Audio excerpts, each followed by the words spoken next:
Kain na tayo mga kabsat ko. Ayan, tikman natin yung linuto ko. Ayan. Eto siya ngayon, yung linuto ko. Oh, ang lambot yung karne niya kaya ko. Ayan. Ang sarap.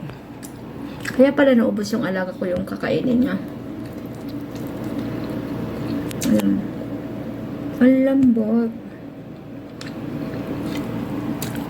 Kain tayo mga kabsat ko.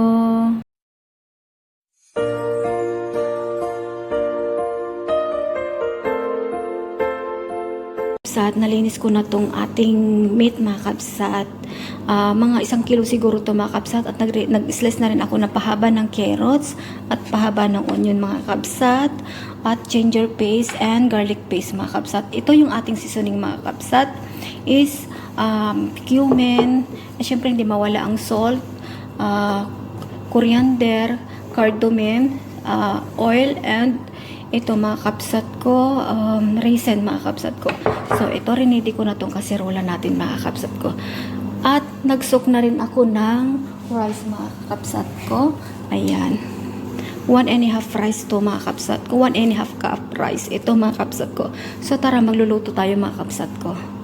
So ayan, nilagay ko na yung oil mga kapsat ko. At ilagay na natin itong onion.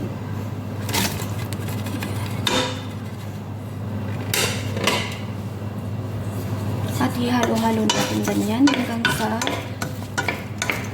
maluto siya mga kapsat ko. Ayan. Ayan mga kapsat ko, is pwede natin ilagay itong meat. Ayan. Ayan. Ilagay na natin mga kapsat ko. Ayan. Tapos pamikos-mikos lang natin konti. Ayan. Hindi ako makamikos-mikos kasi nakahawak ako ng cellphone. So, ayan. Ilagay natin yung ginger paste mga kalalat ko. Ginger paste yan. Magkabulo-bulo na naman ako. At itong garlic paste mga kapsat ko. Ayan.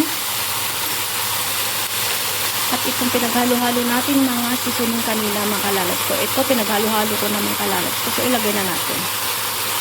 Ayan. And then, imikos-mikos lang natin mga kapsat ko. Ayan.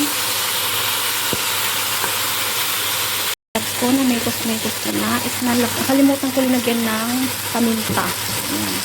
Black pepper. So, lagyan natin konti. Ayan. Tapos, lagyan na natin ng tubig mga kapsat ko.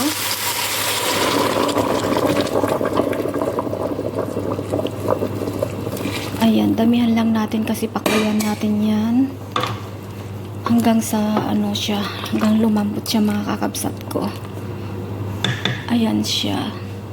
Tapos takpan na natin mga kakabsat ko.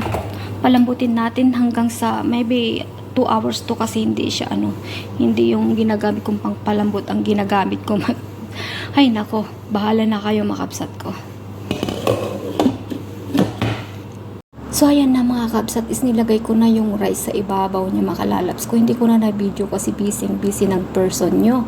So, yun mga kalalabs ko is, yung meat niya is nasa ilalim niya mga kalalabs ko. At nagtira ako konti ng sauce niya para pangluto sa rice niya mga kalalabs ko. At ginisa ko pala yung carrots niya, pati raisin niya mga kalalabs ko. Hanggang sa naluto konti, tapos yan, nandun sa ilalim yung carrots at raisin niya. Tapos nilagyan ko rin sa ibabaw niya mga kalalabs ko para maganda siya. Ayan niya mga kalalabs ko. At ayan na, nag-order na yung alaga ko ng kanyang pagkain. So, bigyan ko na siya mga kalalabs ko. Ayan. At syempre hindi mawala-wala ang ating green salad mga kalalabs ko. Ayan. So, sana magustuhan yung aking alaga mga kakabsat ko. Kasi, mapili din itong mga alaga ko eh. May pagka, ano din sila, may pagka pili din sa pagkain nila mga kakabsat ko. So, yan. Mga kakabsat ko, yaman-yaman. Support nyo palagi kay Lady Lucana. So, talagang sinuportahan nyo hanggang mamonetize ako mga kalalabs ko. So maraming salamat mga kabsat ko. Ayan.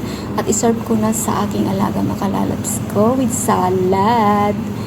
Yan na mga kalalabs ko. Ayan mga kabsat, naibus na, tikin nanti, intid ko nga kanin datay alagak. Ibig sabihin is nasarapan sila sa niluto ko mga kakabsat ko.